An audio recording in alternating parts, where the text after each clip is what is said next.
Priority Records, I feel like what we just now discovered, or them niggas is like they lucky. Them niggas is the Robert Horry of record labels.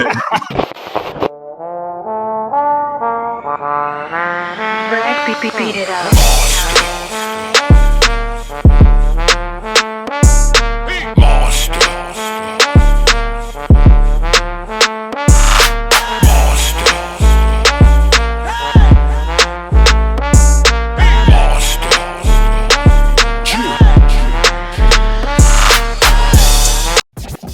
Welcome to Monsta Mondayz. Welcome. The podcast, as I like to say, and my friends like to yell at me for.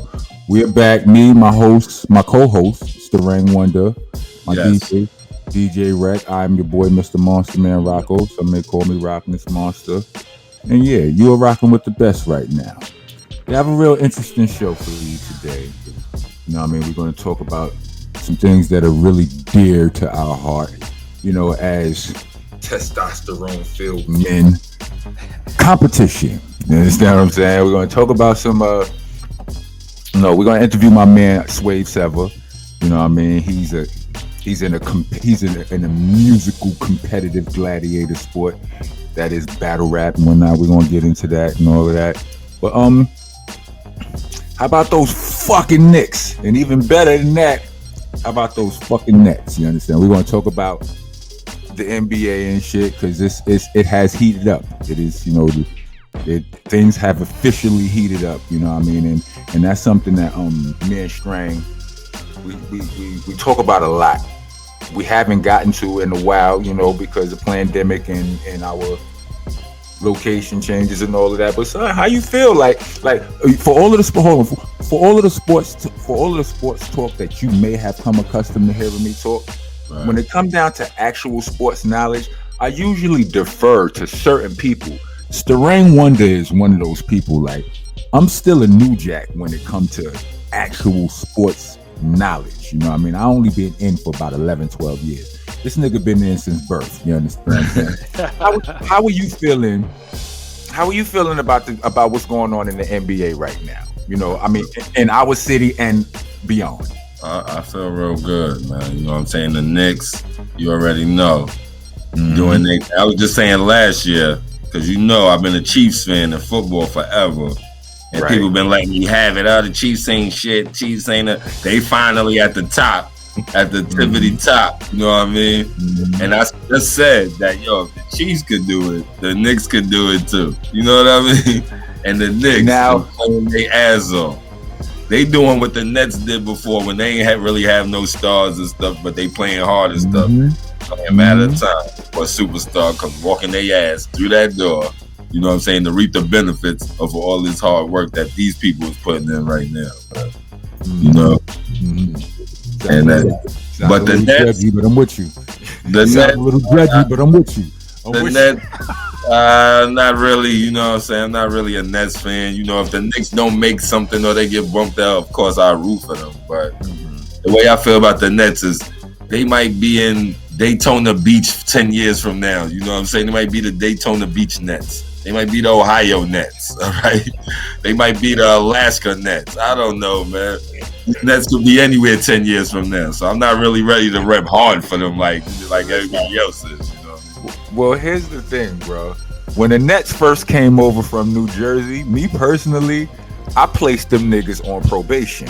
You understand what I'm saying? Because I'm like, all right, just because you moved to my block don't make you my nigga. You understand what I'm saying? So I need to watch you niggas, make sure you ain't fucking snitching to the police, you ain't selling bad weed in the hood, you ain't whatever. You understand? I gotta make sure you niggas are solid. And they been here for, I think, a solid 10 years. What year did the Nets go to Brooklyn? I think it's... That'll be like, I think 13 or 12 or something like that. Yeah, you understand what I'm saying? And they finally and they went through a whole bunch of growing pains. They went through that fiasco with Kevin Garnett and Paul George. I was about to say that they had a bunch of names before and didn't deliver nothing. You know what I'm saying? But who were those names? Those was washed up niggas. Those nah. Those not washed up. All right, let me not call them washed up, but they was definitely at the end of their careers. Like, but those wasn't the main pieces. those was good enough pieces to put in there. The main pieces was like Brooke Lopez and Darren Williams. You know what I'm saying? Those are the young dudes on that team. Growing pains, God. You know what I'm saying? Growing pains. So they still should have did what they had Joe Johnson, Darren Williams, Kevin Garnett, Paul Pierce. All right, but let me ask you this. Where are all of those players now? Like, all of those players are out the league right now. Like, and like Joe Johnson can still play, but he out the league. Like, he, you know what I mean? Like Darren Williams should still be able to play, but he out the league too. Right. You know what I mean? It's not like they old, but they wasn't that special. Like, they was nice. We loved them. I like Joe Johnson. I loved watching him cross Paul Pierce down to his knees. You understand what I'm saying? I loved it. You know what I mean? But they wasn't fat with respectfully. You know what I mean? But, you know, Brooklyn was a new team. You know, I mean, moving over to Brooklyn, you know, this was a new beginning for them. And, you know, they had to crawl before they walked. They was making it to the playoffs and all of that or whatever. What I'm saying is like this. For all of the debates that you and I can have about Brooklyn, like, at least we ain't from Queens. You understand what I'm saying? At least we ain't a nigga from the Bronx or Manhattan, because they can't enjoy this Brooklyn shit as much as we can. You understand what I'm saying? Listen. They already have enjoyed a lot, all right? Like, think about the Yankees fans. The Bronx get to brag about that all the time. Right. They got stuff to brag about. But the Yankees is New York, so we all get to claim them. You understand what I'm saying? They're Bronx Bombers, though. That's true. Remember that. That's true. They're the Bronx Bombers. And they win. And they got mad chips. Yeah, they got mad chips, right? They're the most winningest franchise in sports history. Is that correct? Yeah, I mean, people from LA hate them, right? I mean, I'm from Dago, so I don't, you know. Yeah, but yeah. So I just feel like, you know, because I'm always, you know, like, my fanship is different from Strang fanship. Like, he loyal to New York for whatever reason. You know, I'm loyal to New York. I'm loyal to New York Knicks because I'm from New York. Yeah. Period. You understand? That's the block. What I was going to ask too. Like, how does that? That's what I'm about to get into right now. You about to let me hear what you're about to say, Rock. What you gonna say? Go ahead. No, that's what I was gonna say. Like, how does ask your question, Rick? He needs to hear it. Ask him. Yeah. Now, how does that work with the loyalty of New York teams? You know what I'm saying? That's the question. Exactly. That's exactly what I was alluding to. I don't like these niggas for that shit right there. B. Like, I go to San Diego. When I used to be out in Dago, every nigga had a Charger sticker on their fucking back of it. You ain't about to find it. I don't give a fuck who winning. I don't give a fuck. Yeah, we can lose all day. We gonna still rep it. I don't give a fuck who your pops was a fan of and what you grew up, nigga. Dago was Chargers. Period. You go to LA, that shit was Lakers. Period. Like, you know what I mean? You're not going to see the fuck. I mean, it was fuck LeBron until he came to the Lakers. Now basically, that was like, yeah, you understand what I'm saying? So that's the mentality that I carry with me, because I used to be in LA when the Lakers had Kobe and Kobe and Shaq. And if the topic of basketball came up, they didn't give a fuck that I didn't know that much about basketball back then. They didn't give a fuck that I wasn't really a basketball fan back. Them niggas tore me up just because I was from New York and in their living room while they talking about Kobe. You understand what I'm saying? So it created and fostered this black loyalty to me. Oh, no, fuck that. So once Carmelo came, you know, when Carmelo Anthony came to New York, I said, we got a shot. And I started watching closer. Right. When I became a fan and all of that. But I always cursed out Strang for being the Chiefs. Nigga, you can't name me one street in Kansas City, nigga. What the fuck is that all about? You understand what I'm saying? But why do you like the Chiefs? He got his reason. All right, here's a story, right? It was one Christmas, right? I was a little kid. It was one Christmas. So I told my parents that I wanted a football helmet and football uniform, jersey, everything, shoulder pads, everything. Yeah. And they got it. But you know, back in the days, cable wasn't like it. We ain't have cable and stuff. You could just watch. You could just watch the Jets or the Giants. You know. Mm-hmm. So that's what I was doing. So I was hoping she'd give me a Jets or a Giants uniform. Christmas came, and there was that red that Kansas City Chiefs, that red uniform and the helmet and all that. And I'm like, Dad, Kansas City. I never asked, but it must have been the only ones left. You know what I'm saying? So then I'm like, Dad. Then I see the Jets and the Giants play on TV. They play the Kansas City Chiefs, and I'm like, that's my team right there. You know what I'm saying? That's my helmet. That's my uniform. Ever since then, and that's how ever since then I've been on that bandwagon right there. Yo, that's the story right there. I'm telling you, that's how it happened. Man. I can't believe you never told me that before. After all the cussing and fussing, that's fucking amazing. I'm almost not mad at you no more, bitch. That's how it happened, man. I swear. Word. I had to be like 10, 11 years old, bro. Let me ask you this. So, does this change your thoughts on the Nets when you realize that they were the New York Nets in 1968 to 1977? Yeah. No, that don't change my... Like I said, they're a traveling circus. You know what I mean? They could be anywhere. Okay? Like I said, they was here. Then they was there. Yeah. Then they was there. Now they're back here again. They could be anywhere. They could be anywhere. Yeah. Listen, man. After what they doing right now, I think they stuck in New York, in Brooklyn. B. Like after what they, I mean, I can't predict the future, but I'm saying that they making a big enough mark to that if they try to leave, niggas is gonna be upset. You know what I mean? Like it's not gonna be a good thing. You know what I mean? And if they do what they, if they continue on this, New York, why take this show to another city while you're doing so good? That's something you do because that's not how it works. Unfortunately, I'm just saying that's something that people who want to sell teams. You have people in other places who want to buy them. You have, it's not about basketball. Well, I'm saying sports are not about sports. Man. When Seattle left, when Seattle left Seattle and went to OKC, were they a good team? What was happening? It was a good team, but it was like the people who owned the arena didn't want to renew the lease or whatever it is, And that was it. That's it. So they had to move. And then the owner he wanted a whole new stadium. He didn't get whatever from the mayor of the city or whatever, the permits or whatever, stuff don't go right sometimes. Nigga, that was what happened to the Chargers. That's for the OKC. Yeah, that's exactly. Think about it. Seattle Supersonics could have been Westbrook, Kevin Durant, James Harden. That was the Supersonics. Right. The move that show to OKC.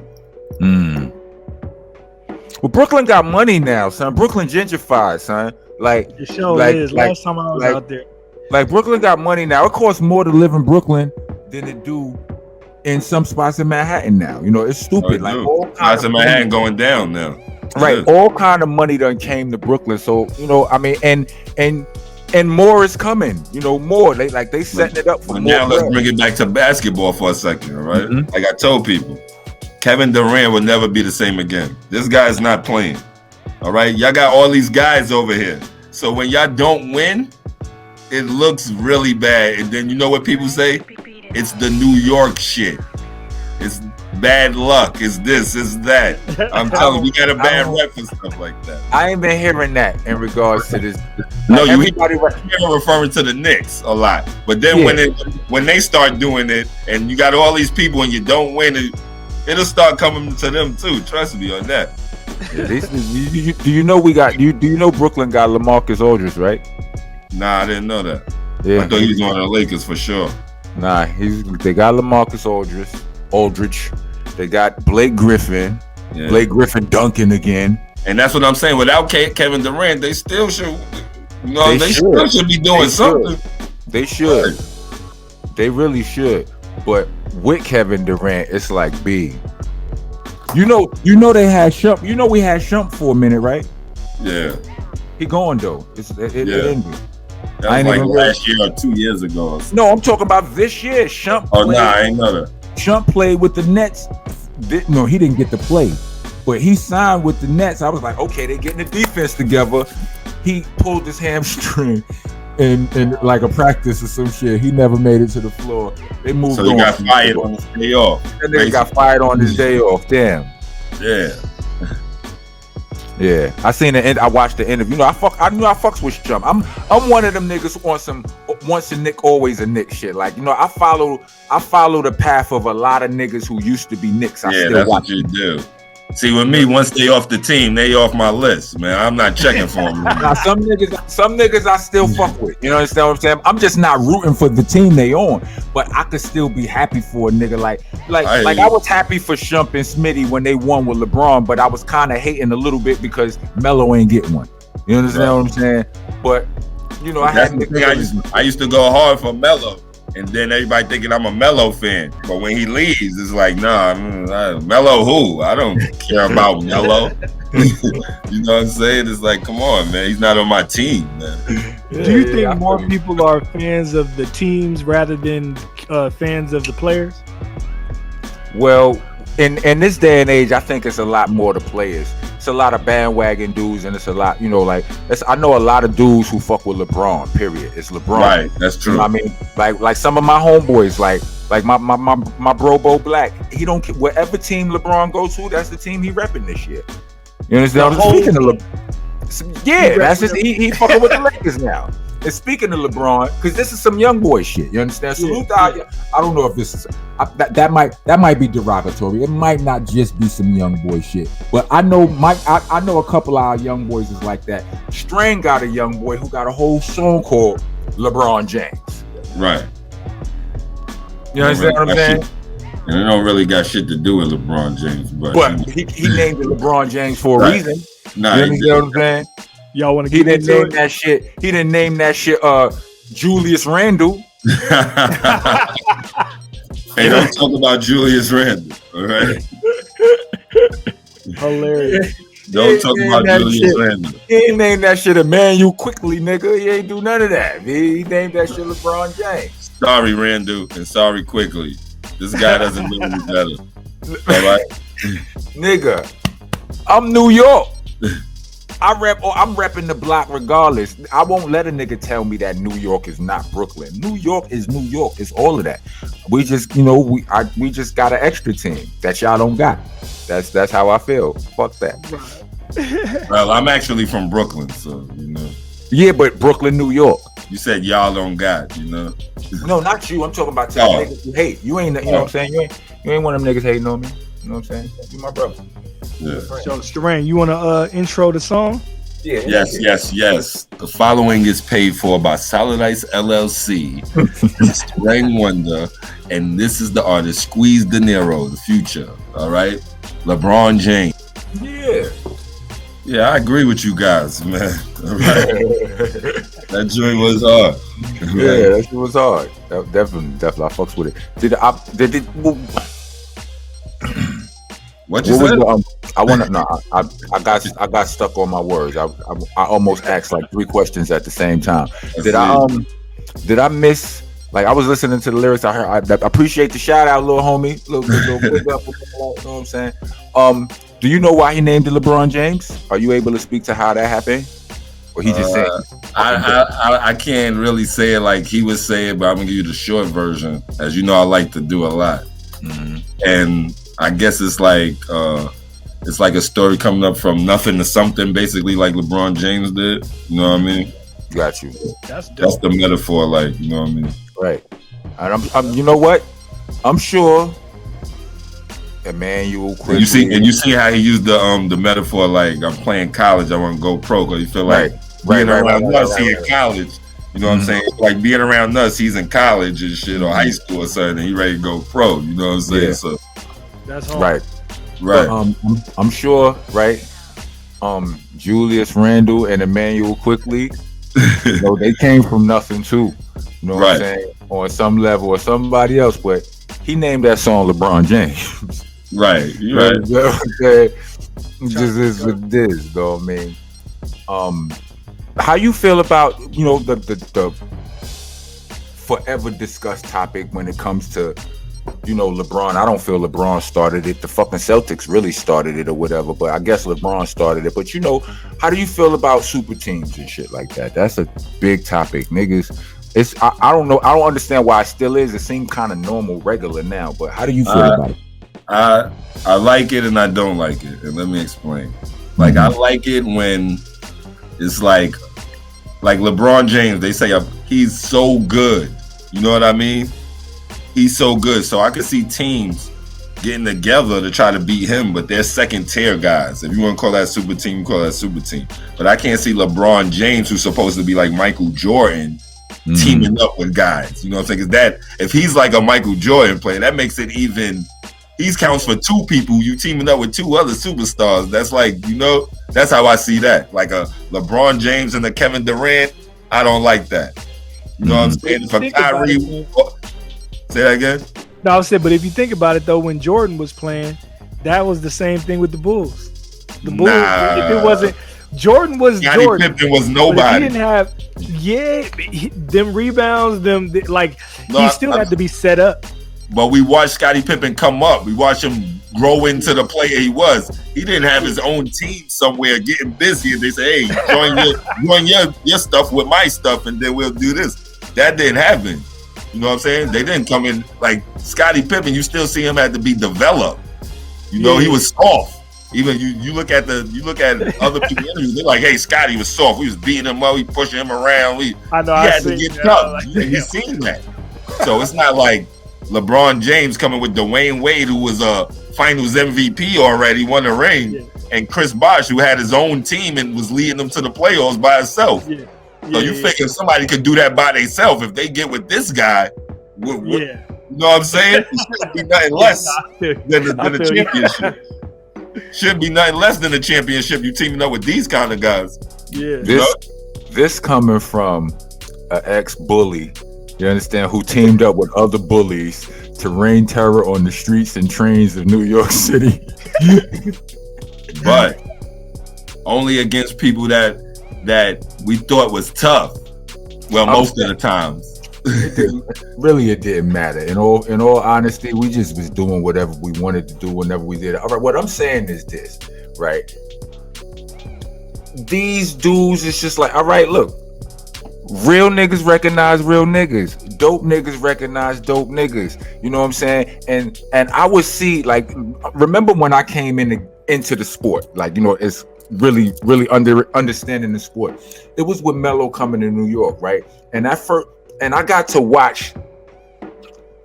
learn the game through the New York Knicks and they wins and they losses, right? Seeing who beat them, how they beat them, and this, that, and the third.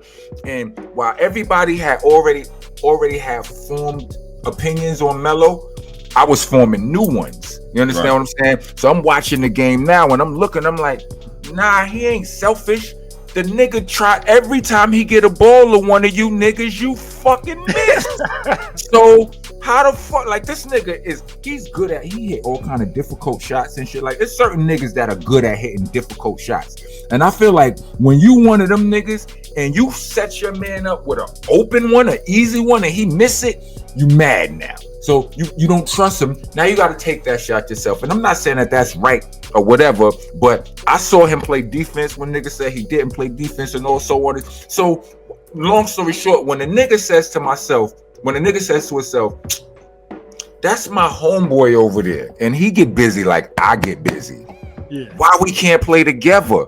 Because the owners say nah, because the traditions say nah.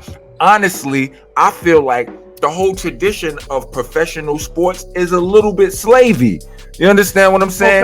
But it's not just about the tradition though, it's about the fans also, man. All right, but I'm gonna give you some homework right now to do, right? Go ahead. One day, right? The Cleveland Cavaliers played the Miami Heat. Dwayne Wade against LeBron James, right? This game was so good. LeBron James had like 47. Dwayne Wade had like 44, going back and forth, back and forth, back and forth. Why would you, when you put these two dudes together, they're basically unstoppable, bro. They each have their own team. You want to see them play against each other in the playoffs. Yeah, that's what you want to. That's what you want to see, because that's what you conditioned to see. And I like competition. I feel you, right? But I'm saying, let's just assume that you and I didn't start out boot camp clique, right? We was both part of two different rap cliques, but we fucked with each other along the way. You know what I mean? And we got to build whatever. I mean, our bond happened like nothing. You understand what I'm saying? Like, so we came across each other's paths, and was like, I fuck with what son do. Son is like, he fuck with what we do. And you continue on your path. You do what you do on, you know what I'm saying? I do what I do. You know what I mean? But we get this high, but we want to go this high. But it's people, but we ain't getting this high. But because we feel like the niggas that we with don't support our, you know what I'm saying? Don't support our mission that well. It's not conducive and shit. But I'm like, for me to see this is my man right here, and he get busy the way maybe this is a fault to mine, but like, I relate everything to life. You understand what I'm saying? I relate all of the, you know, Let me ask you this, right? If Biggie, Jay-Z, and Nas was in the group, would you and just came out like that before anything else? Would you think they would perceive the same way they was separately? Nah, I don't know. Nah, they wouldn't, man. Ask me the question again. You wouldn't get to see all the. You wouldn't get to see all the creativity that these people did individually. Right, that's a fact. That's a fact. All right, I get that. You wouldn't get to see all that. I understand that, but it's kind of like OKC when they had James Harden. He was coming off the bench. You didn't see James Harden. You seen in Houston, right? Absolutely. I get what you're saying. You see Nas do Street Dreams. I get what you're saying, and you're right. That president. And you're right. Noted. That makes absolute sense. But then on the other side of the coin, who wouldn't have wanted, after seeing Jay-Z do what he do, after seeing Biggie do what he do, after seeing Nas do what he do, who gonna turn down an album with the three of them on it? Yeah. If them niggas announced they was doing an album together, it would break the bank. Period. An album, right?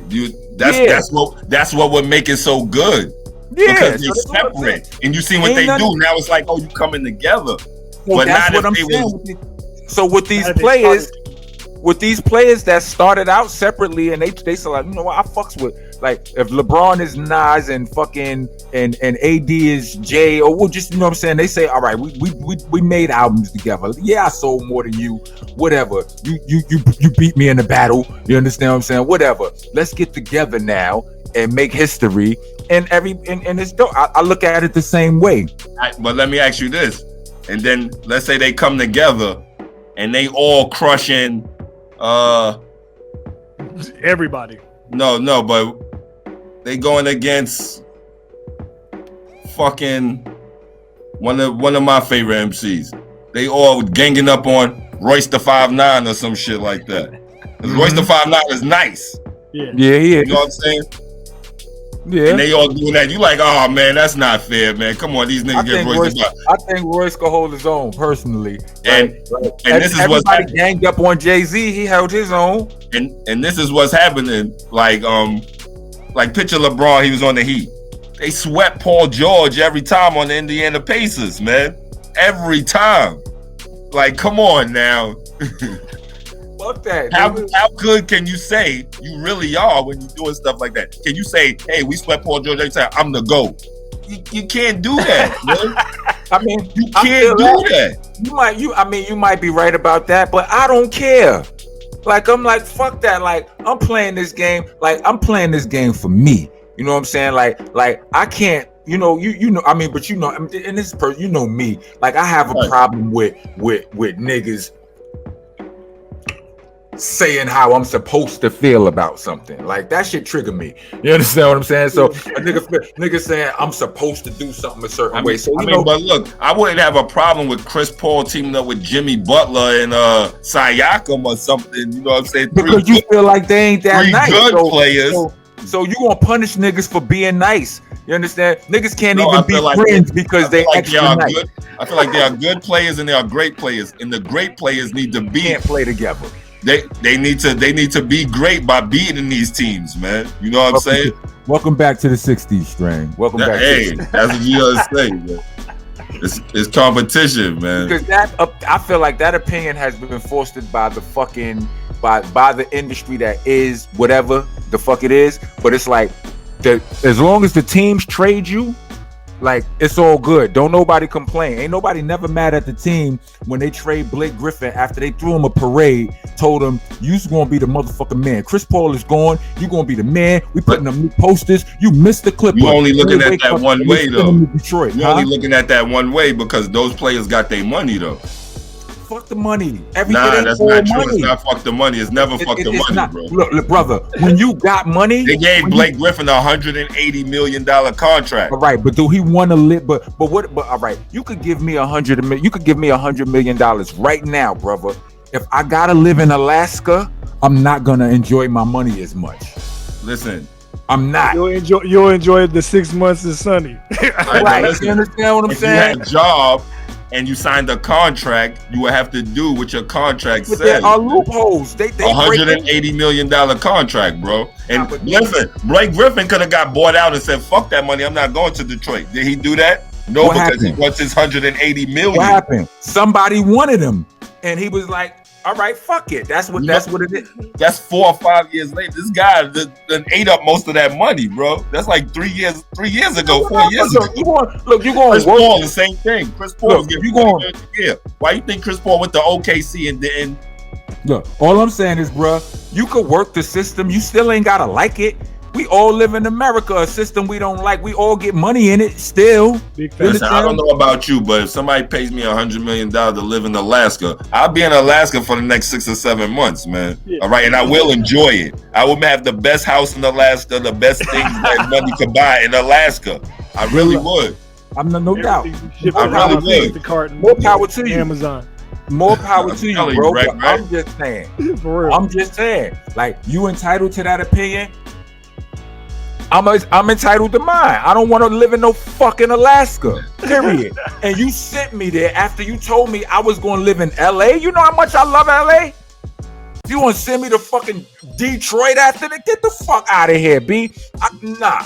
But it's kind of the same way. It's kind of the same way what you said, though, when you was describing the Melo thing. You said, man, if I pass the ball to this open shooter, he don't make it. It's like I'm not passing the ball to him no more. Owners feel the same. I'm not taking up owners because they dead wrong. But owners feel the same way. It's like, man, I had this team together for 3 years straight. We can't get past the second round. Some shit got to change. Right. You know, it's the same way. And they will find a way to void your contract. Even if you ain't the problem. Fuck what you signed. Fuck what they agreed to. Your problem could have been, look, we just need a change. We just need to blow it. You out of here, nigga. Listen, with all due respect to Blake Griffin and that Lob City team, they did the same thing 4 years straight and didn't go nowhere. So if I was the owner, I probably would have said, hey, come on, it's time for you to go too, Blake Griffin and Chris Paul and JJ Redick and all you guys. And I feel that. But then don't throw me a parade and piss in my eyes and tell me it's raining, talking about I missed the Clippers and all of that, because I might have made plans on that. I might have bought an extra crib. You know, I might have, you know what I'm saying? I might have did all kind. Oh, now I gotta, you know, so you mean, so you telling me I do gotta take my daughter out of school and move her? Because I just now told her that she didn't have to do that.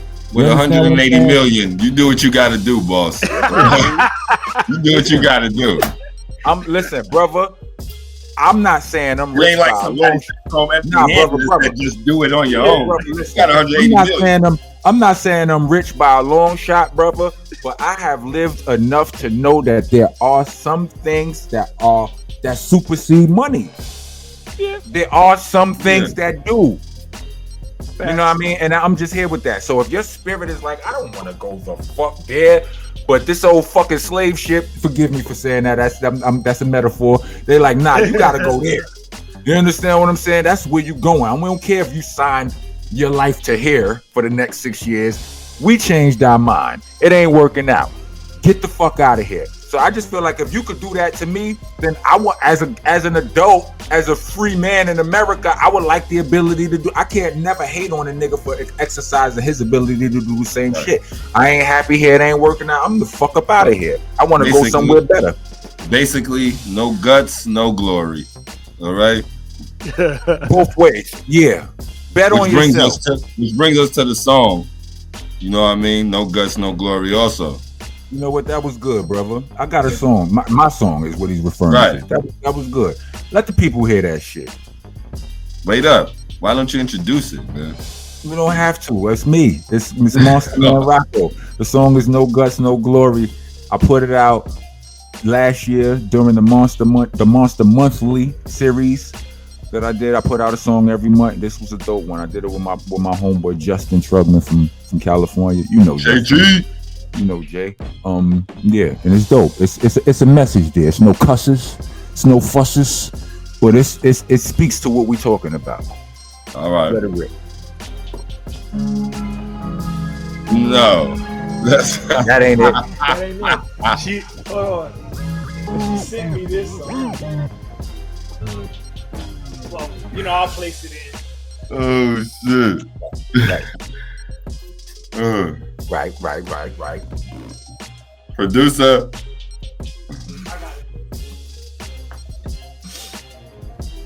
Hey, rewind. Go and intro it again. Yeah. Oh yeah. Yeah, that's my joint. It's from the Monster Monthly series I did last year during the pandemic. It ain't no cusses, no violence, no bitches, no hoes, no drugs, no robberies, none of that shit on there. It's message. It's motivation music. You understand what I'm saying?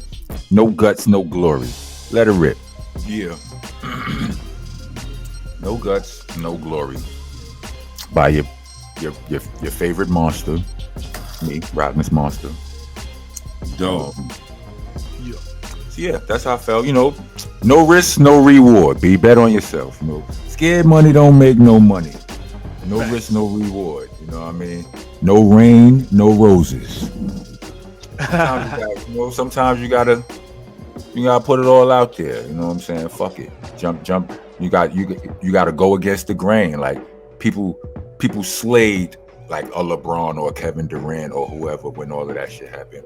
But enough about that. We could talk about sports all day. Want to do shameless plugs? You feel like doing shameless plugs? Let people know where to find you at. You know what I'm saying? People still kind of, you know, people still need to be reminded and all that. You know me, I'm Starang Wonder. That's Starang Wonder _OGC on Instagram. You know what I'm saying? Jay McNear, Starang Wonder on Facebook. And that's about it, man. And you can find me at the hot spot, I guess. You know what I'm saying? That's how the song go.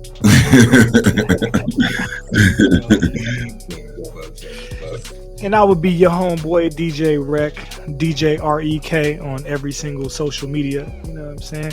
Sound Lounge Studio, the Sound Lounge SD at gmail.com. You know what I'm saying? Yup.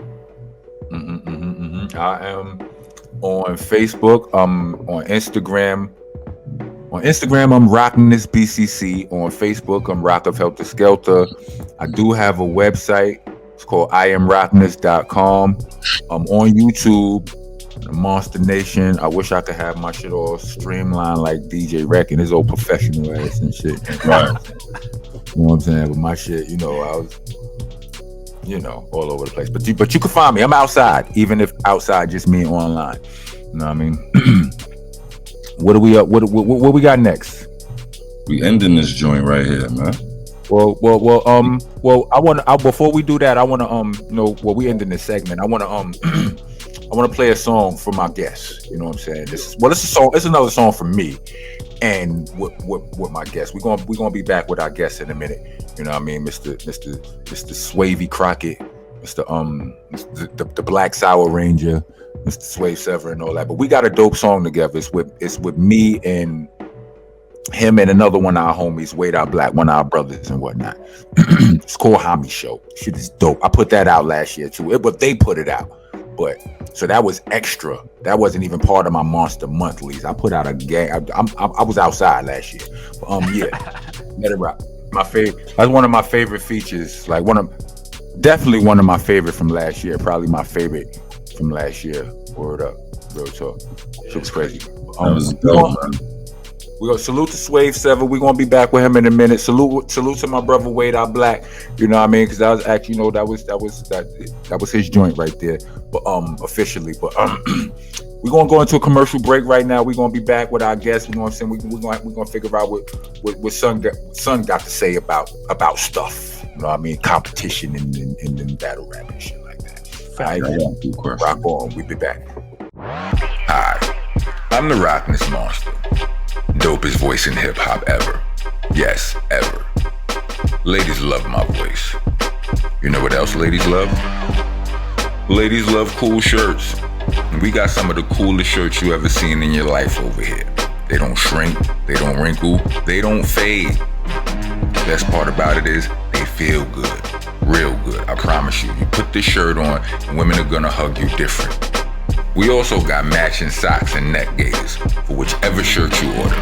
Speaking of ordering, to order go to rocknessbcc.bandcamp.com. Go there and have a blast. Knock yourself out. Rock on, rock on. All right, so we about to bring on our guest for today's show and all that. And I want to just say it's my guest because, you know, I'm all the way into what he does. You understand what I'm saying? Like, I be schooling my homies on it or whatever. They have interest, but I'm the resident expert here. And the topic is battle rap. You understand? I don't know if our listeners, I don't know how much y'all into this, but y'all need to get into this. Because if y'all, because, you know, I know all of the Rock from Helter Skelter fans, they stay complaining about it ain't no lyrics in the game. You know where the lyrics is at? In battle rap. You understand what I'm saying? That's where the shit is at. So that's where I go. I fuck with it hard body. I've been fucking with it hard body since like 2011. And I know a little something. I haven't been as in tune lately because they took it off of YouTube and all of that. But that's why we got my guest here.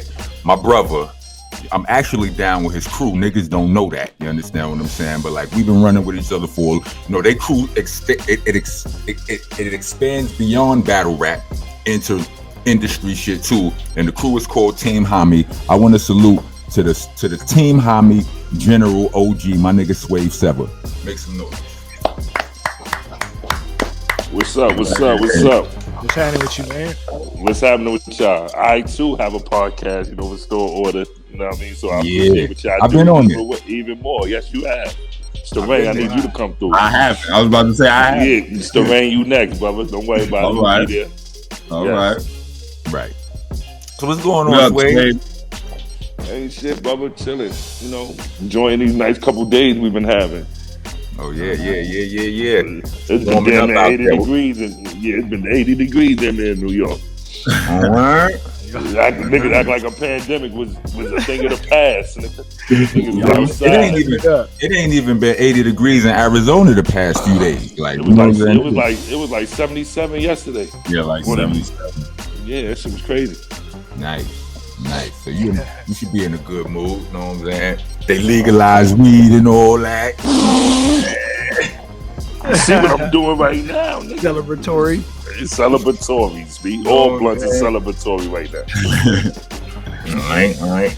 So we're gonna get into it. My first question for you, first of all, is all right. You know, this is a personal question. Who you got next?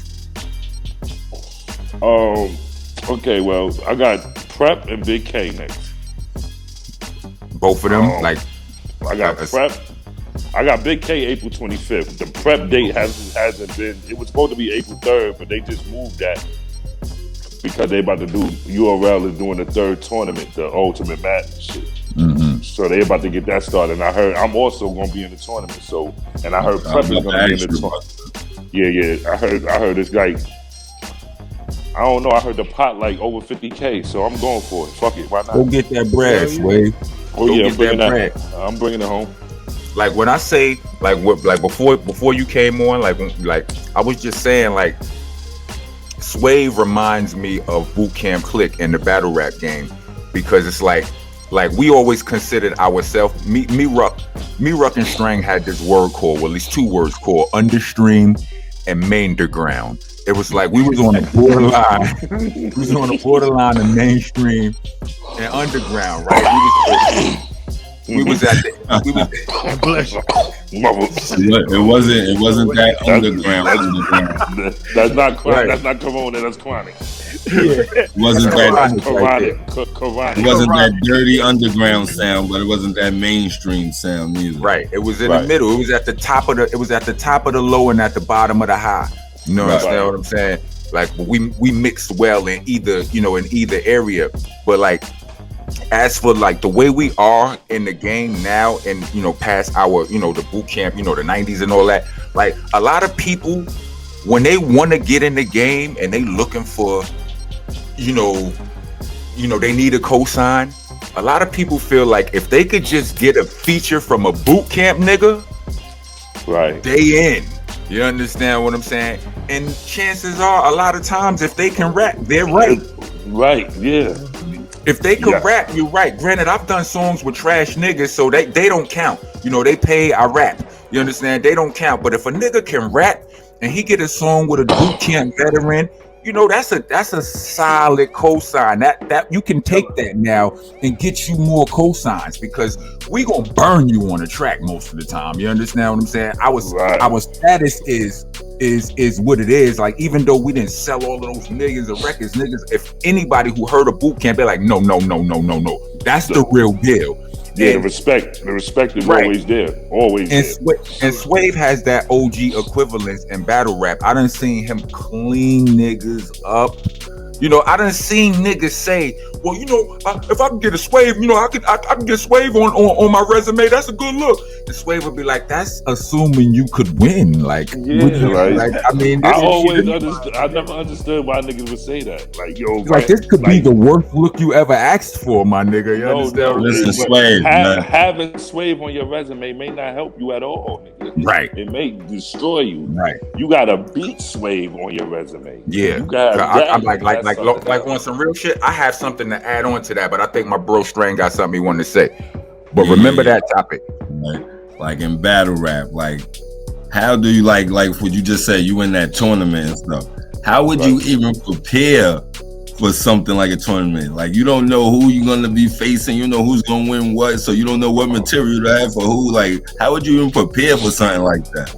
Great question. The same way you write rhymes. When you write rhymes, you do all these crazy punch lines, you ain't got nobody really in mind, but you know, if a nigga, I'm pretty sure you battled before, Starang, and I'm pretty sure you said shit that rocked the room. Like, before the deals and all that, I've been in ciphers and stuff. I really battling because I've been in ciphers. I go into it with that mindset. I just stack punchlines, and then, you know, when I finally realize who I am battling, then I'll tailor it to them somehow. Right. I'll find a way to fit it to them. And that's just, and tournaments, that's how you got to do it. And regular joints, you know, we get our opponent months in a month, in advance. So we have that's time. Why I said the tournament, right? Tournament shit is like, okay, I'ma just stack bars. I'm gonna just write like I write. And I'm gonna just stack bars. And then when I get there, whatever one of these bars fit one of these niggas best, that's who's gonna get it. That's just that. Right. He's getting this one. All right. Let me say this. Let me just say this, right? Well, like, I remember, like, when I started watching battle rap, I didn't know who Swave Sevah was. I didn't know Swave the battle rapper, right? But I was there at some of his, like, my first time seeing him battle, I was there.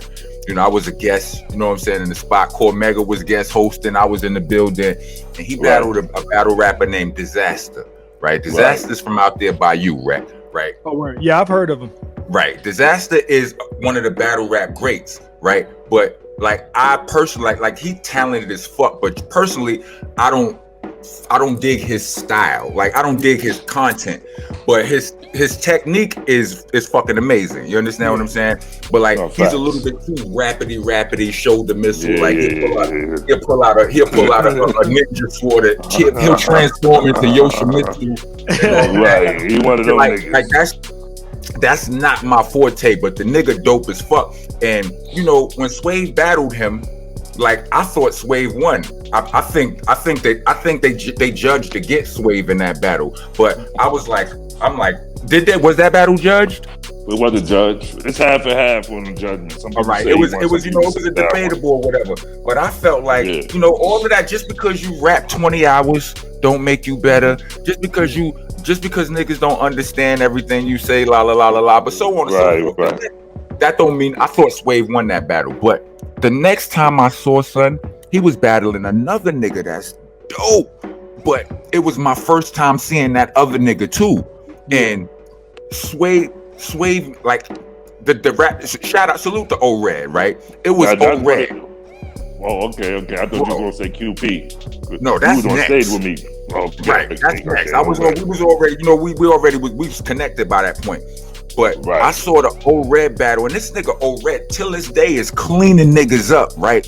Yeah. First time I saw him was against Swave. I thought it was like Swave made him look bad. Mm-hmm. He made him look bad. It was like, damn. So it took me a whole nother year to even know O-Red was nice because Swave made him look so bad. And then I seen him do that to somebody else. That was the nigga QP, and I was there like it was. Yeah, you was on the stage with me for that battle. Yeah, it was disgusting. Seeing him clean this, he make. How do you do that, Swave? Like, how is it? I mean, you could like. What's your mindset when you going against a nigga you know is nice or whatever? You know what I mean? Because I'm sure you knew O-Red was a. I know I'm nice. That's my mindset. Right. I know I'm nice. He nice, but I'm nice. And then So you told that man you was gonna grab him with his dreads and his feet or some shit and jump rope with him. Right, like, son, come on, shit. son. Like, do you ever feel real shit? When I actually fight niggas, those are the kind of thoughts that went through my head. Like, can I actually jump rope with this nigga? Like, I'll be trying to do the most punishing things to a nigga in a fight, and those are the kind of thoughts that run through my head. And violence, I think of shit like that. So in battle rap, I'm like, okay, like O-Red was a nigga that, first of all, it's how I got the O-Red battle. They tried to get me out of here giving me red. They switched my opponent 2 weeks before the battle. I originally had Young Cannon, and then they switched it up and gave me O-Red. So I went into that battle with an attitude. If you look at that battle, you see me standing on stage, I'm not smiling. I kind of wanted these niggas to say something stupid. We even asked niggas to come outside after the battle, just the shit y'all don't know, but Jersey niggas was trying to turn up. I was like, yo, let's go outside. Nobody came outside. You know what I mean? Right. So it was just like, yeah, y'all niggas is pussy. You was on that type of time. I was on that type of time, like, and then I realized this when I really started realizing, okay, this is just battle rap. Let me just remove the goon, like, because that's gonna get niggas in trouble. Okay, cool. Do you think anything's off limits when you rapping against somebody, when you writing some shit? Nigga, we human, B. We human beings. Every human got a fucking threshold, bro. Every human got a line and they don't want a nigga to cross. I don't give a fuck what we doing. Yeah. You gonna be playing basketball and they get fouled too hard, a fight gonna happen, nigga. It's just, yo, you knock my tooth out, nigga? Nah, nigga, you know what I mean? I went up for a layup and lost a tooth. We fighting, right? Nigga? Nah. But what I'm saying is for you, like if you were writing against a nigga, would you say, that line might be a little too much? Or would you just say, fuck it? Yeah. No, it depends on how I feel about the dude. If I don't like him, I don't give a fuck. It is what it is. But if I got a certain respect level for you, nah. I have done that. There was a time I knew shit about niggas, and I thought a hard bar, like, oh, that shit'll be. Nah, I'm not gonna say that though. Right. Yeah, because I fuck with this nigga to a certain extent, and I really don't want to do that to you. But if I don't fuck with you, you may get everything, bro. Just because I might want you to act up so I can punch you in your mouth. Like, you know what I mean? So I'm only human, bro. On that same level, like I feel like just being a member of Helter Skelter, where the Helter Skelter formula was as simple as this. Don't be the corny one on the song, right? And the nigga standing across the table from you is a fucking monster. You understand what I'm saying? So you gotta go hard. So on every song, it was basically, that friendly competition. You got your work cut out for you. You got your work cut out for you. You trying to say the stupidest shit you can say to stand out. You know what I'm saying? And I feel like for me personally, over a course of time, I crossed some lines. Like I owe some rappers some apologies. Be like, I didn't have nothing against these niggas or whatever, but they the name and the topic, it was current event. The name fit in the punchline so good that I might have said something so disrespectful. It's like, in hindsight, I'm like, I shouldn't have did that. You know what I'm saying? And I'm more cognizant of that now because I feel like I'm. Yo, I keep it real. I keep a real prime example. I battle Arsenal, and I don't have no malice against Arsenal, but in my Arsenal battle, I said a Maserati Fox line. And I got approached by niggas in Queens about that bar. Like real talk, like that's the type of shit that reminds you, like, okay, every punchline ain't just a punchline and niggas. Right. You know what I mean? Like I said a Maserati Fox bar, and I was in Jamaica Ave one day, and some niggas approached me about that shit. Now it wasn't nothing, but them niggas left short like, yo, come on, Swave, we fuck with you. That kind of hurt our feelings. And I was just like, you know what I mean? So it can happen, bro.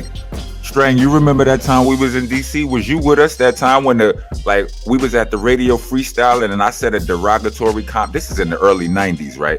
I said a derogatory and freestyling though, you know what I mean?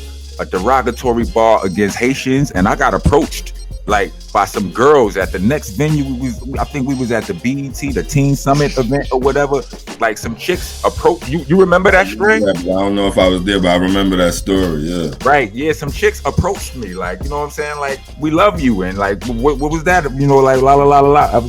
I'm like, it was a freestyle, like, you know, when you just reach in, you know, off the cuff. You know what I'm saying? But still, you know, that don't necessarily excuse it. People still gonna be hurt. You know what I mean? And I didn't stop there. Like I said, that was early. You know what I'm saying? Like I'm talking about, I done wrote bars that's terrible. You know what I'm saying? It's like, and I mean, they dope as shit, but damn, I didn't. You know what I'm saying? And truthfully, I'm talking for me, but there are battle rappers that don't, like I just mentioned Arsenal. If you familiar with Arsenal, this nigga Arsenal is the king of disrespect. Right. No, shockingly, no. Nobody punched him in his mouth yet, but he be saying shit that'll make you want to punch him. Like, I done seen this nigga talk about people dead, talk about people kids. Like, yo, man, he be violating. And nobody did that to him yet. And ain't nobody punched him yet. Wow. Teachers on. At the same time, Arsenal knows who to do it with. Yeah, facts. Yo. I want to ask you this, bro. Have you ever battled anybody that you thought was nicer than you? Yeah. No, thought was nicer than me? No. No? Nobody nicer than me. I give niggas props like, nah, this nigga's nice. I'm an MC, my nigga. I don't feel like nobody nicer than me. Like, I'm the same as you. You don't think nobody nicer than you. Rock don't think nobody nicer than him. That's what nobody. We do. Nobody. And I'm all right with every MC feeling that way, even though I'm included in your nobody, nigga. I'm cool with that because you included in mine. Like, you know what I mean? That's just how I'm gonna go around the board. But I like the battle niggas that I think are nice, that I feel like will push me. Like, okay, that nigga gonna make me rhyme. Oh nah, this nigga nice. He gonna make me push my pen. That was the nigga I want to battle. Do I think they're nicer than me? I don't give me some attributes that a nigga may do better than me, like a nigga may perform better. But as far as getting these words across, nah, my nigga, I got you. We gonna do this. I'm gonna show you. You know what I mean? And if you win, you win. Okay, maybe I was wrong, but I'm damn sure gonna push it. Nah, niggas, a lot of people from the battle rap culture approach me. They be like, yo, Rock, yo, you should battle. I mean, yourself included, like, yo, Rock, you could do this shit. Like, la la la la la la la la. Niggas be like, yo, who would you battle? And I'll be like, look, P, and I'm so petty secretly. I'll be like, I don't want to battle nobody short. It look, because the battle feel like a fight to me, and it feel like if I feel like if I'm fighting a 5'3" nigga, right? Feel like I'm like if I got a funny story now, man. That brings me to the story, Rock. That brings me to the story, Rock. You remember this? You remember this, Rock? What happened? You said you was going to some battle rap stuff, right? We was somewhere, and I was like, "Yo, don't go, don't do that shit, right?" And I was like, "Yo, you know they gonna talk about you. They know you in the boot camp and all this shit. Man, I said, I'm telling you, you're not even gonna know who you battling, so you ain't gonna be ready for them niggas." Oh, you talking about? I know what you're talking about. You talking about the Blaze battle? I don't know what it was. I just remember I was in the before you went. I said, don't do it, right? Wait a minute. I think I don't remember that. Rocky was in the Blaze battle. I believe it was the first Blaze battle. I don't know, but I remember. You remember I was with you, right? You know what I'm saying, right? You was there with me when it happened. No, you went there with me before you went. And you was like, "Yo, I'm going to battle." And I was like, "Rock, don't go to that." I said, "You got a deal. They don't like niggas who got deals, bro. They gonna roast you." Man. I said, "They know you, but you don't know them, man." don't remember this? Yeah, I remember. I'm telling you what it was. It was the Blaze battle. Right. What happened when you got Rock, and then Rock I win. didn't You can tell the rest, right? I didn't win. I didn't win. Like I lost to a leg, folks. I'm sorry. Continue.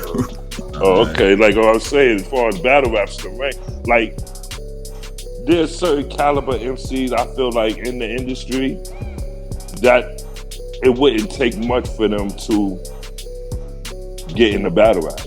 So y'all definitely too. Like, I told you this already, right? But Sterain is the number one, just from how you structure your punchlines. Cause that's all battle rap is structuring punchlines, and really all you really doing is shooting at a nigga. Like instead of writing like y'all do, y'all write worldly. Y'all do it for world consumption, like for everybody to get along to it. But imagine just tailoring it to one nigga. You know what you would do with those punchlines if you could tailor it to a nigga, like just one target? That's what I was about to say. Battle rap is personal. It's like it's just more personal. It's like it's like ranking on a nigga, but and when I went, nigga, like if you good at playing the dozens, if you could rap and you good at playing the dozens, you could battle. Charlie Cliff do it all the time. Right. And see, here's the thing, like when I went to that Blaze battle, like IG Off was a dope freestyler. Like I went there with writtens. You understand what I'm saying? And I didn't really, and I wasn't prepared for it. Drew High talked me into that shit. Good looking, but Drew. You should have listened to me though. Okay, good looking, Steve. Still had a W at the house. Listen, when they came back, man, I'm gonna let you tell it. What happened at that battle? What happened? Well, I told you what happened. Like I went there. You just gave the short version. It was what happened. Went in there, you picked up the mic, you did this, he did that. Yeah, I went in there. Like he went first actually, and he freestyled. You know what I mean? To a beat, right? He rapped to a beat. Like right. I spit a like what I did was more like what battle rap is now. I spit a written acapella. You understand what I'm saying? Yo, I was there. I remember this. You was there? I think I was in the crowd.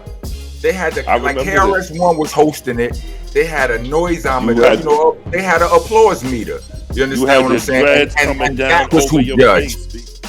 Huh? You had your dreads coming down over your eyes and all that rap. See, that's when I still had my Killmonger dreads. Probably, I'm telling niggas, Killmonger stole my hairdo. Yeah. They don't be listening to me, right? You understand what happened, man?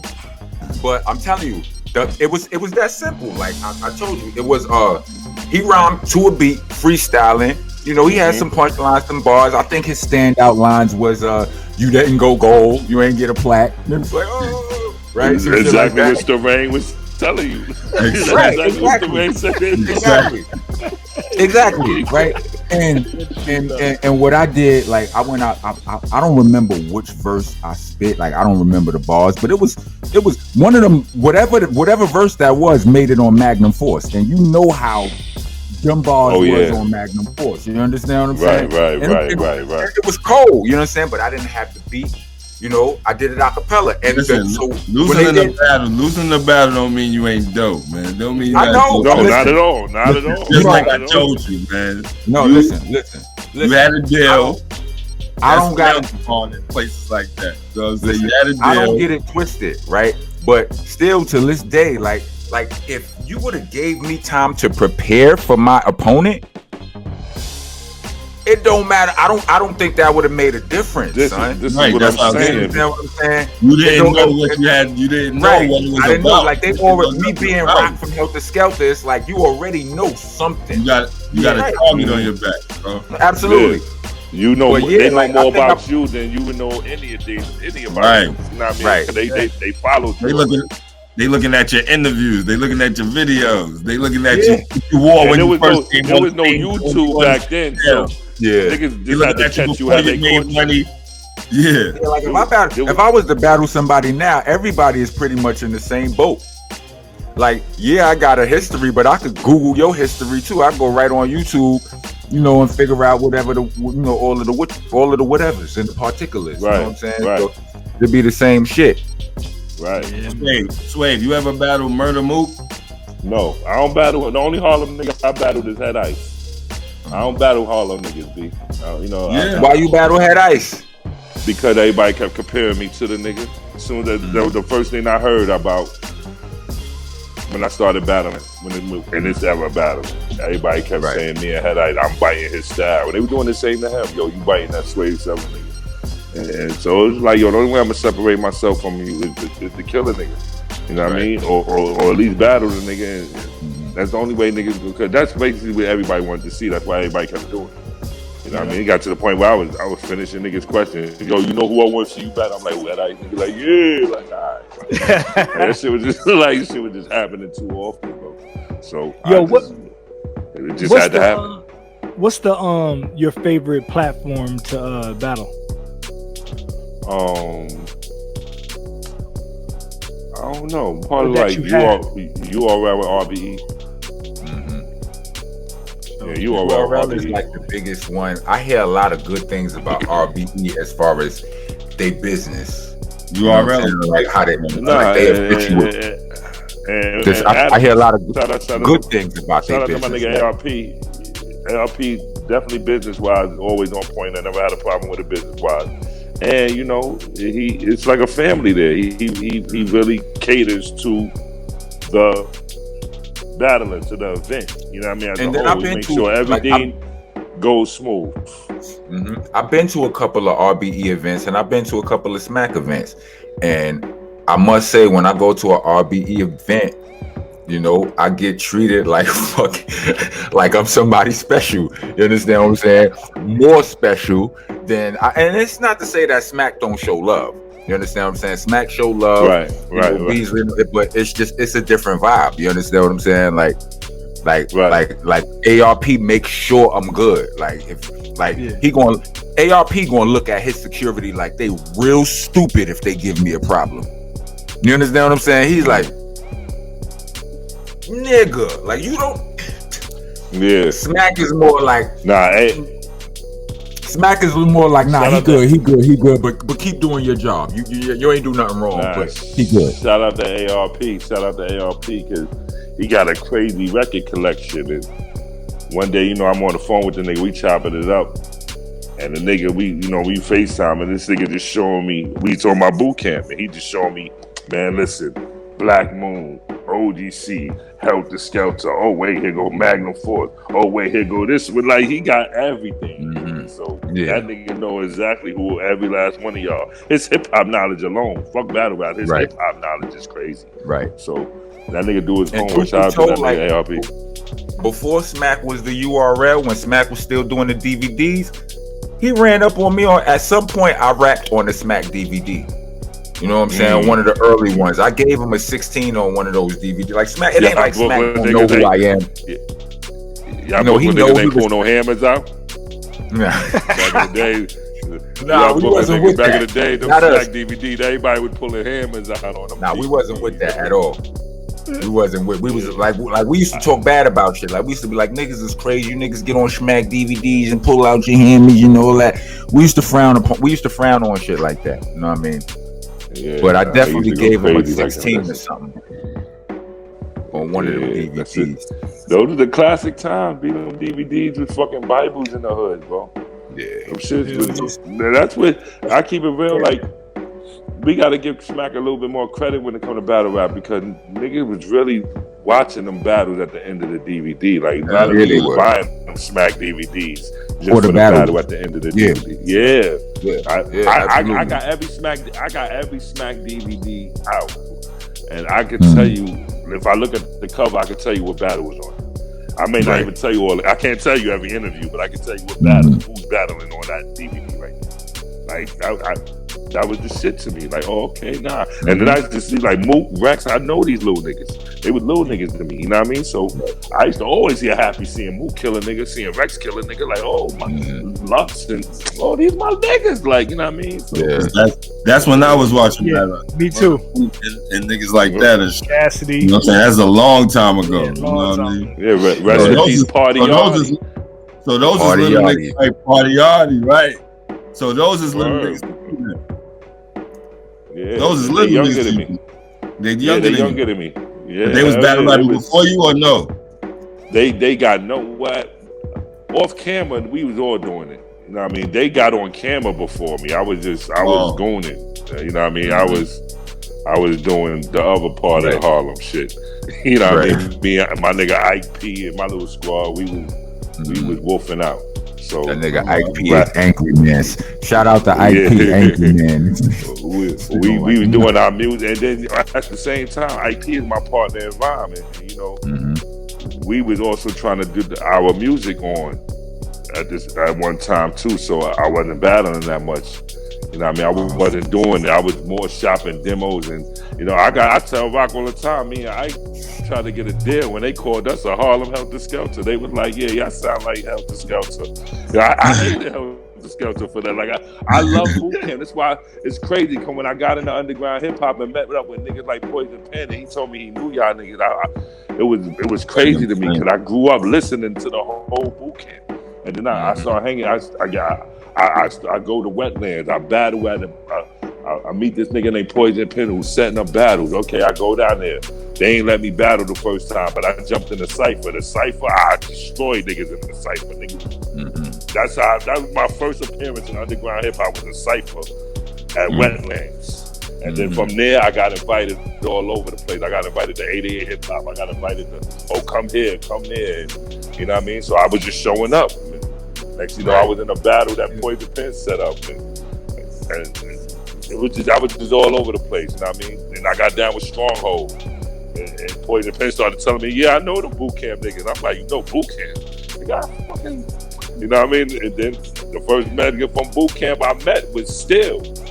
You know what I mean? That's the first dude from boot camp that Poison Pen ever introduced me to was Still. And then I met Bam, and Bam was telling me how he used to hang with y'all, and then he introduced me to Rock. So it was just like, shit was crazy to me meeting y'all niggas. Like, oh, this shit is crazy. I told Ike, and Ike was like, word, like, it was just crazy to us. And then being around Brooklyn niggas to see how close knit y'all are is weird to a Harlem nigga. Cause we looked at y'all niggas like rap kings. Like, yo, I fuck with these niggas over everybody. You know what I mean? So the fact that y'all consider me family now is just like, you know what I mean? I remember Ruck telling me, yo, you rap like you from Brooklyn. You rap like you a boot camp nigga. And I was like, yo, I grew up listening to y'all niggas. Like, this is what I your vibe. This is like your vibe is my not sound. As Harlem as you are, your vibe is not that of a Harlem nigga. Like Harlem niggas got a certain kind of, it's a certain vibe that's you know, that y'all are known for having. You know what I'm saying? Not, you know, y'all got a reputation for having a more flashy, flossy, cocky, you know what I'm saying, pretty boy. Dressing good. Or whatever, you know what I'm saying? It's all about the money. Ain't nothing else important but the money. I'm a New Yorker, nigga. I came from a goon kind of family, and we was all over the place, Far Rockaway, Brooklyn, Bronx. So we did a lot of shit that way. So that's probably where that comes from. Like, right, Harlem. you know what I mean? Like, you know, Brooklyn niggas. No disrespect to Harlem, but any Harlem nigga of a certain age, you can remember a certain time where it was a certain amount of hate, Brooklyn and Harlem hate going on. You know what I'm saying? Like, you know, Brooklyn niggas ain't really fuck with Harlem niggas. Harlem niggas used to think Brooklyn niggas was dirty niggas, whatever the fuck. You know what I'm saying? So it's like, you know, but you a different type of Harlem nigga. You don't have that type of, you know what I mean? And like, you know, it most definitely could be your experiences. You know, we are made up of our experiences and shit. I wanna talk about your podcast though. What's the Restore Order podcast? Restore Order. Yes, sir. What's that about? Why'd you name it that? I need a hat. I need to be in the podcast. I need all that shit. I got you. We gonna get up. I need you on this. Restore Order podcast is a show I came up with just because, you know, there was a time in battle rap where shit was just looking like buffoonery to me. Everybody was doing dumb shit. It wasn't even rapping. Niggas doing stone cold stunting niggas in battle. I wish a nigga would try to stone cold stunt me in a battle. Nigga, I beat the shit out of me. Like, we not even gonna do that. We came here to rap. You know what I mean? Niggas was doing shit like I seen like Daylight. I use this all the time. Nigga, Daylight put his hands in his pants and rub ball sweat across a nigga face in a battle. Like his ball sweat. Rubbed his hands all on his nuts and rubbed it across a nigga face. Man. Like shit like that. And it was a fight. There was a whole. No, there was no fight. Whoa, my God. Nothing like, yo, come over, like, yeah. As a man, the man in me, I couldn't stand back and watch it. And I love battle rap. So I couldn't watch this shit go down the drain like that, bro. So Restore Order came around that time. I started screaming it because I'm watching Batman with my son.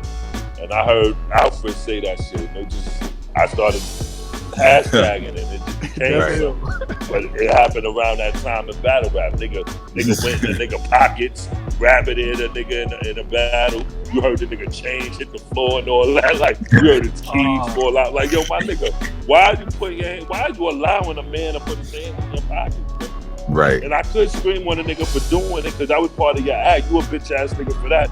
But why are you even allowing this nigga to get that far in your pocket? Like, I'm gonna say that, and I'm gonna say that. Shout out Alfred. It was doing too much, bro. Shout out Alfred. So I started screaming on niggas. I started screaming on niggas. I started blocking on niggas on Twitter. I started pointing niggas out. I started screaming on niggas, and it just became a podcast. Now I do it where you can see me doing it. Like, you bitch. Y'all niggas got whack ball of the week this week. You know what I mean? Like, we gonna shit out he here. Do a whole segment on the show called Whack Bar of the Week. We say some bullshit and I'm getting. And they gonna call somebody out. I'm gonna help these niggas tighten their pants. Yeah. We helping niggas tighten their pants. This nigga Alfred is out here keeping the Batcave cool, making sure the Batmobile runs smooth and inspiring like Swave. All right, word. You know what I'm saying? Started all and me too, man. You just made me realize that, man. I'm telling Alfred you, started this shit. Y'all do shit like that too. I hear some shit, man. I'm like, yo, man. Yeah, real talk. I'm gonna say this too. Like, remember, like, there's a big divide between battle rap culture and industry rap culture, right? Like, I feel like they hate us, right? And I don't totally blame them because we used to hate them, right? We used to hate on battle rap culture. There was a point when we was like, these niggas is bugging out. But the reason that we felt that way is for the exact same reason Swave started Restore Order, the podcast. You know what I mean? But this was just in the beginning because we was like, we couldn't see how you could stand there like as a real nigga, like, you know, like creative integrity is a real thing with dudes. That's why, you know, street credibility is important. That's how 50 Cent could curse at a Ja Rule strictly because y'all call Murder Inc., but y'all singing on every record. That don't make sense. Like shit like that. Like, what is you? Are you who you say you are, right? And you know, to some rappers, that shit has always been important, right? So, when we watch battle rap and you see two niggas screaming in each other's faces, saying some of the foulest shit, spitting, talking about your mother, your daughter, your kid. Why ain't nobody punched nobody yet? It happened. So, shout out to Math Hoffa. But this is good. Shout out to Math Hoffa and Ian and what was the other dude? Hands on a nigga. Right. It was Math and it was the what was his name? Ian J. He punched the he punched the Dose. He punched Dose. No, Math punched Dose, but the other nigga, you mad because I'm styling on you. Oh, you mad because I'm styling on you. Yeah. My theory is that those two incidents brought the rest of us to battle rap. That's what I think. Well, I think because y'all Brooklyn niggas love violence, though. Y'all Brooklyn niggas love violence. I'm just saying, but like as a lot of industry niggas was like, yo. No, let me excuse me. Y'all Brownsville niggas love violence. Listen, I feel attacked. I feel attacked right now. I'm just saying, I feel a little bit attacked. Yo, the race from Brownsville. Yes, he is. Yeah. Yes, he is. That's why the punch brought y'all wanted a literal punch to bring out a battle rap, not punch. No, so I feel like it brought a lot of niggas to battle rap though. It made you know, when something go viral, you know, people want to attract this. People flock to some negativity, right? But it's, you know, in the viral sense of the word. You absolutely right though. I feel like in the you know, in the viral sense of the word, people it got a lot of eyes on battle rap. But I feel like to niggas like if you know, you might be right. It might just be because I'm a Brownsville nigga, but I feel like I feel like industry niggas wasn't fucking with it until it was like, oh, word, all right, that makes sense now. All right, okay, somebody in here is real. You understand what I'm saying? Somebody in here means what they say. Still, if a nigga say some disrespectful shit, they will get punched in their shit. That's just normal being a man. You know what I'm saying? Like, so that's why seeing battle rap and seeing people say such disrespectful stuff. That's why I asked that question, because I'm like, how do you not take offense to it enough to do something about it right then?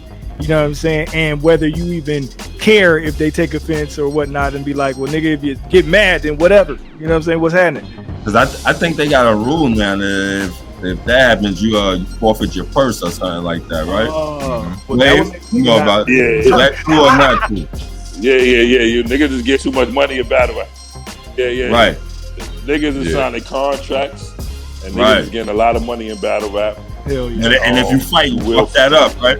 Will forfeit your purse or somebody. That'll it's up for you to make the conscious decision. Yeah, if you fight, you fuck all that up, you don't get your money. It's up to you. You can make the conscious decision and just be like, yo, fuck the money. It gotta be worth a lot. Like, you know what I'm saying? Like I seen Swave about to throw away his second half a couple of times. I seen him about to throw it away. I seen him.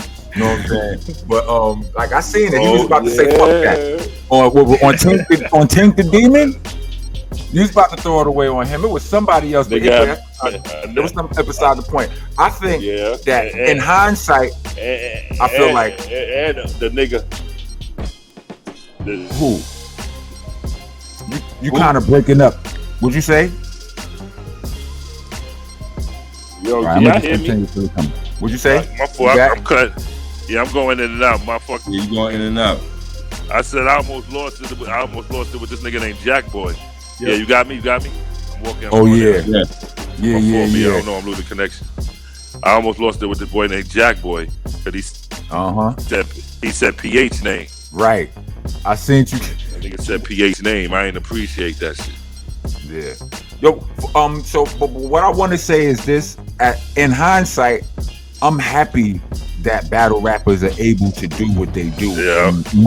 And most of the times it don't turn violent. You know what I mean? Because words is just words, and you know, it don't make no sense. We love when Jay-Z and Nas make Ether and Takeover, but when we hear somebody got shot behind the shit, or if we were to hear some shit like that, everybody's upset now. You know what I mean? Oh, they don't talk it through. So, you know, you can't have it both ways. And I'm glad that battle rap has shown niggas how to beef in records without it going that, without it going that way. But ain't that crazy though? It's like, yo, one minute somebody will be like, yo, how that man ain't do nothing.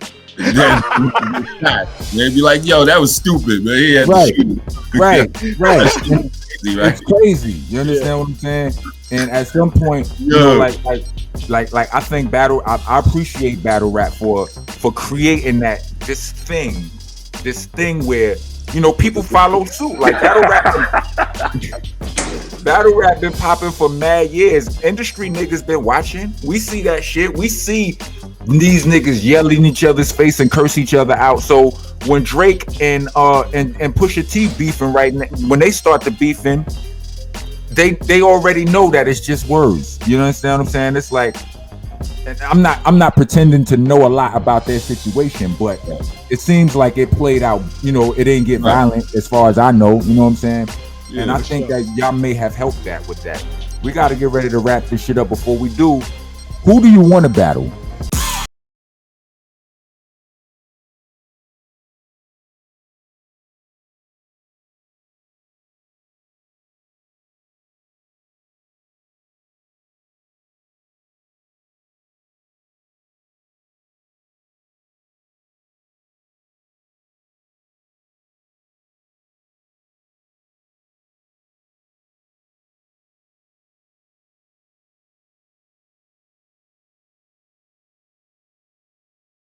Here we go. So yeah, I guess Swave dubbed us. He said we two in this business right now. He said fuck that shit. He ain't telling. You know what I'm saying? But you can catch my man Swave Sevah. He's on Instagram and Facebook and what's the other one? Twitter. He's the Black Sour Ranger on I believe that's Twitter or one of them. But Google Swave Sevah. That's my man. He out there. We'll add his shit. You know what I'm saying? We'll probably When you add see him, you ask him who does he want to battle next, man? Because we couldn't get it out of him. Yeah, right. Absolutely. The dopest battles, the URL battles ain't on YouTube no more. You know what I mean? They'll have the face off on YouTube, they'll have the promo on YouTube, all of the interviews after the battle, but the actual battle will be on this caffeine, the caffeine app. Right, I heard that, right. And if you don't catch it when it's on, then you're donezo. You know what I'm saying? Oh wow! But they completely take them off. Right. So, but what they do is you can go back and you see the comments and the votes. You get the vote on the app.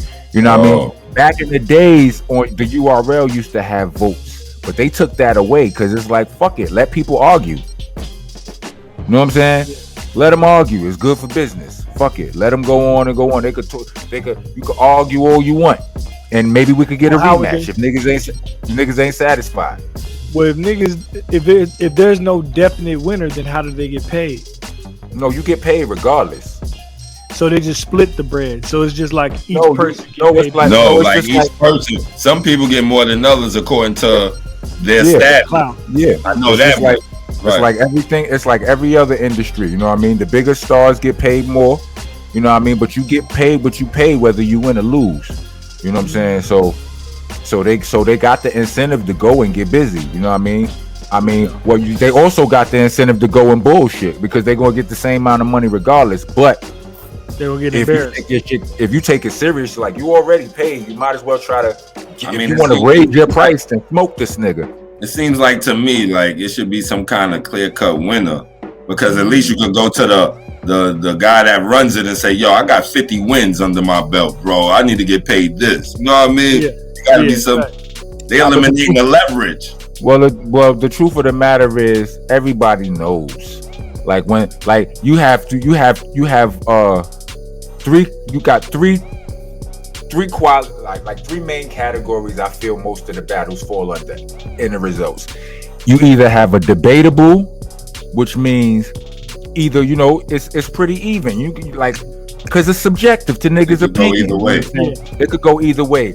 You either have a classic. Now a classic is a debatable, right? But it's high level. Like these niggas, they really got busy. And then you got body bags. You know what I'm saying? And that's when somebody clearly lost. Right. Bad. And somebody clearly won. You know what I mean? And those could be classics too, actually. You know what I'm saying? I feel like some body bags are classic. But that might just be me.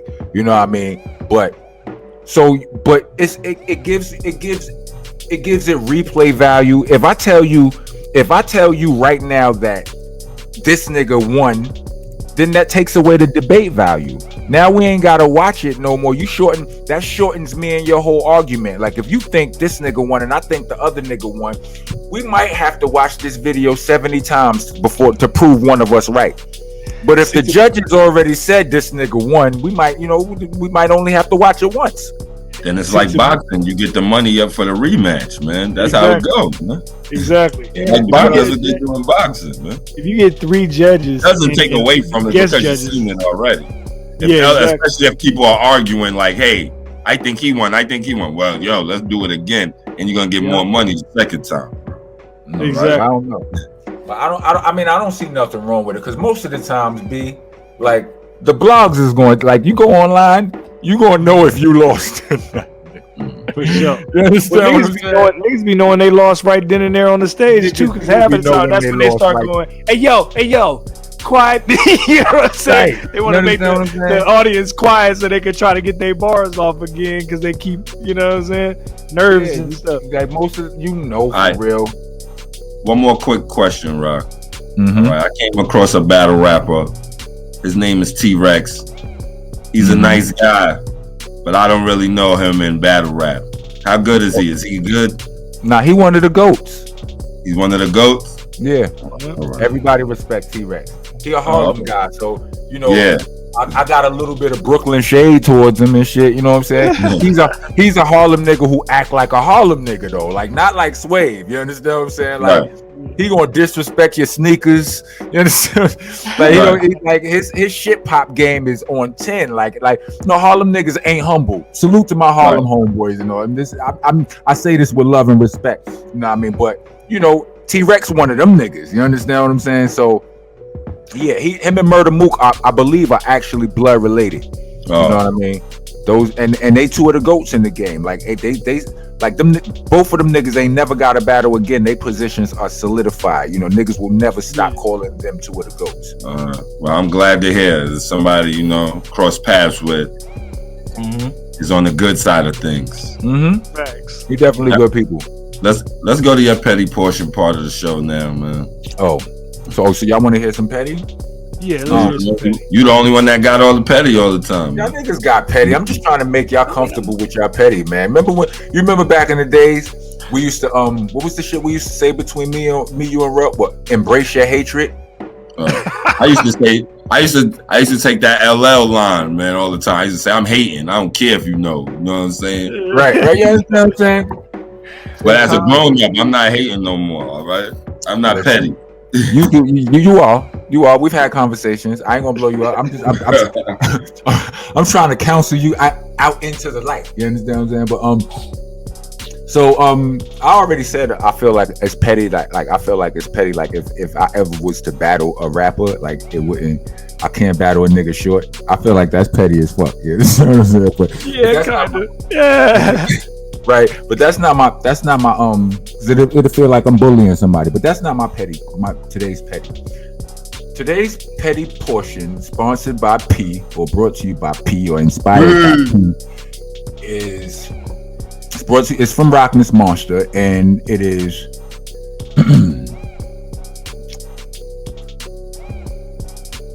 if you ask me, no, let me start again. Do not ask me. I didn't mean cut it. I'm just saying. That's just 3, 2, 1. Don't fucking no 3, 2, 1. Catch all this because I need the frustration is important.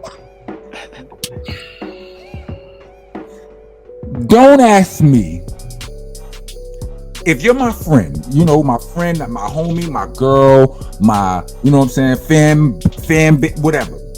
Do not ask me if I've heard such and such a rapper's new project if you have not listened to my new project. I feel away. Hella. I feel away. You heard the new Nas album, you heard the new Busta Rhymes album, and you know me, like you really know me, and we friends, and you know how important what I do is to me, and I probably done sent it to you, I probably done told you it's coming out, no support. You like, I'm always support what you do, la la la la la. This all of this shit you be saying to me. You understand what I'm saying? And you in my face asking me, have I heard the new such and such a nigga album? You understand what I'm saying? And you ain't heard Rockness AP? You ain't heard nothing I put out in a Monsta Monthly? I feel away. And I'm probably now not going to listen to said album that you recommended to me just out of protest. I can dig that. That's petty as hell, but I can dig it. I'm not with that shit. That shit is ridiculous, Rec. All right, just ridiculous. Fuck that. It's just ridiculous, Rec. Fuck that. And everybody knows, everybody knows, right? That when you meet your stars in person that you think is stars and that you look up to, they always let you down, right? They're never who they say they are. They're never who you think they are, right? They never amount to the star you want them to be, right? So, hey. I feel so judged. I feel really judged right now. I thought this was a safe space. I'm just saying that's true. But I can say what you know what I mean? I didn't feel like I'd be getting judged by my friends, but it's all good. I can take it. It's like, hey, I know Rock, but I never met Nas before, you know what I'm saying? I can hear Rock shit all the time, but Nas, he just put out this shit. I got to hear it, man. Right. Rock, send me your shit through the email, man. Send it the right way, brother. All right? I don't like it. That's how people are, man. And I don't like it. I'm allowed to feel a way about it. The funniest thing about that is Now niggas is going for sure. After hearing this podcast, they're gonna be like, I was about to ask Rock something, but let me listen to his album first. Well, brothers, comedy. We come to the end of another show. Yeah. Give it up for us. You know what I'm saying? Give it up for us. You know, a couple of rappers and DJs and shit, dads and shit, trying out something new. You know what I'm saying? I think we doing damn good, man. You guys are good-looking bunch. You know what I'm saying? You got manners, personality. You know what I mean? We all right. And salute to our support, to our producers for keeping us, you know what I'm saying? Yeah, Baby Trail Mix. keeping our act together, you know what I mean? But we gonna holler at y'all next Monday. You heard? We ain't going no same back time or channel or whatever the fuck, you know, it's different on the boat. See you on Monday. Credits. Thank you for listening to Monsta Mondayz Podcast. Please join us every Monday from 8 to 10 p.m. West Coast time and 11 to 1 a.m. East Coast time. Every single Monday, Monsta Monday on the Dash app. Also, check out these awesome shows from the rest of our podcasting family. Funny Farm, East New York Radio, All Elements Mix Show, the Starpower Collective, La Cosa Nostra Radio, 5150 Mix Show, Block News Live, Vinyl Coffee Mix Show, and Hidden Gems. Check them all out under the delicious vinyl radio station.